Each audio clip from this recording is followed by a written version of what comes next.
Simak informasi seputar Pilpres 2024 terkini. Basuki Cahayapurnama alias Ahok serang Anies Baswedan soal program DP Rumah 0%.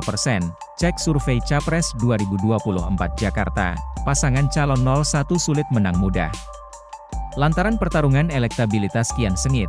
Hal itu diungkapkan Ahok, kampanye sekaligus menyapa warga Kupang, Provinsi NTT, Rabu, 7 Februari 2024. Saat bertemu warga di Ballroom Millennium Kupang, Ahok meminta warga memilih pemimpin sesuai dengan hati nurani karena ini menyangkut masa depan bangsa. Politikus PDI Perjuangan itu tidak mau ada bias lebih jauh imbas perbedaan politik.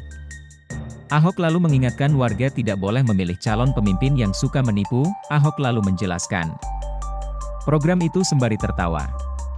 Ia bilang, bila dengan DP rumah 0%, semua orang akan mengambil itu, namun cicilan bisa mencapai 100 juta tiap bulan. Hal itu tentu akan memberatkan. Ahok juga mengungkit kembali penerapan nawacita yang dijalankan Presiden Jokowi selama hampir 10 tahun memimpin bangsa ini. Menurut dia, nawacita yang dikerjakan Jokowi selama 2 periode ini merupakan susunan dari PDIP. Sehingga, kata dia, pernyataan mengenai keberlanjutan akan sangat cocok dijalankan oleh Ganjar Pranowo. Mantan Komut Pertamina itu merasa aneh ada orang yang ingin mengganti program nawacita yang sudah dikerjakan 10 tahun belakangan ini.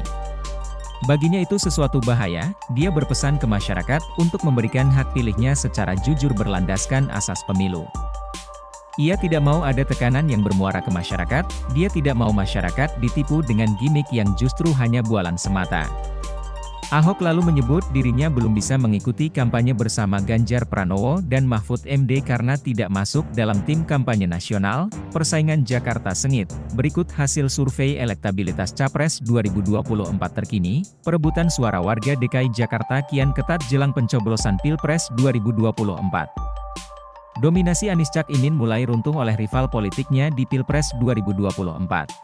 Ya, tren elektabilitas Anies Baswedan di Jakarta ternyata tak dominan. Dari hasil 3 survei elektabilitas terbaru, persaingan 3 pasangan calon yang bertarung di Pilpres 2024 di wilayah Jakarta ketat.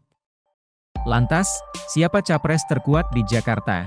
Diketahui, masa pemungutan suara Pilpres 2024 tinggal 2 pekan lagi. Terbaru, Anies Baswedan, optimis akan mendapatkan dukungan signifikan di Jakarta dalam Pilpres 2024. Anies yakin karena warga Jakarta berada di barisan gerakan perubahan. Anies menitipkan 2 pesan kepada masyarakat untuk memastikan pemilu berlangsung jujur dan adil. Pertama, mencoblos pasangan calon nomor urut 1 Anies dan Muhaimin Iskandar. Amin. Kedua, menjaga suara sampai proses pemilihan suara selesai. Anies menilai bahwa pengawasan yang efektif dapat dilakukan melalui partisipasi aktif masyarakat. Prabowo Gibran hampir mendominasi seluruh wilayah Indonesia, termasuk Pulau Jawa yang dihuni oleh 56,3%, atau sekitar 115,3 juta dari 204,8 juta pemilih. Meski telah menguasai mayoritas Pulau Jawa, elektabilitas Prabowo belum mencapai angka 50%, sehingga peluang Pilpres 2 putaran masih terbuka lebar. Survei LSI, menurut survei dari Lembaga Survei Indonesia, Prabowo Gibran unggul dalam elektabilitas di beberapa wilayah di Pulau Jawa. Namun, Prabowo Gibran hanya kalah di DKI Jakarta dengan elektabilitas 35,7%, sedangkan Anies Muhaimin memperoleh 36,3%, dan Ganjar Mahfud 26,4%. Survei Carta Politika. Hasil survei Carta Politika menunjukkan elektabilitas pasangan calon presiden dan calon wakil presiden nomor urut 2 Prabowo Subianto dan Gibran Rakabuming Raka unggul di hampir seluruh wilayah. Survei terbaru Carta Politika ini digelar oleh Carta Politika pada 4 hingga 11 Januari 2024 dengan 1.220 responden yang berusia di atas 17 tahun dan tersebar di seluruh provinsi Indonesia. Pasangan Prabowo Gibran itu unggul hampir merata di seluruh zona wilayah, kata peneliti utama Carta Politika, Nahrudin ketika memaparkan hasil survei dikutip dari kanal YouTube Carta Politika Indonesia, Senin, 22 Januari 2024.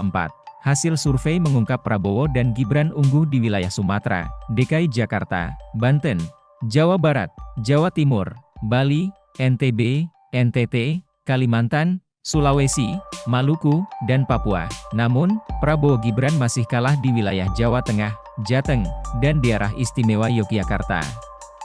DIY. Sebab, wilayah Jateng dan DIY didominasi oleh pemilih Capres-Cawapres nomor urut 3 Ganjar Pranowo dan Mahfud MD. Dalam survei ini, elektabilitas Prabowo dan Gibran menempati urutan tertinggi pertama dengan angka 42,2%. Di urutan kedua diduduki oleh Ganjar dan Mahfud dengan elektabilitas di angka 28%. Kemudian, pasangan Capres-Cawapres nomor urut 1, Anies Baswedan dan Muhaimin Iskandar di angka 26,7%. Survei Carta Politika ini dilakukan dengan metode multistage random sampling. Survei dilakukan secara tatap muka dengan margin of error di angka 2,82%. Download Tribun X sekarang. Menghadirkan lokal menjadi Indonesia.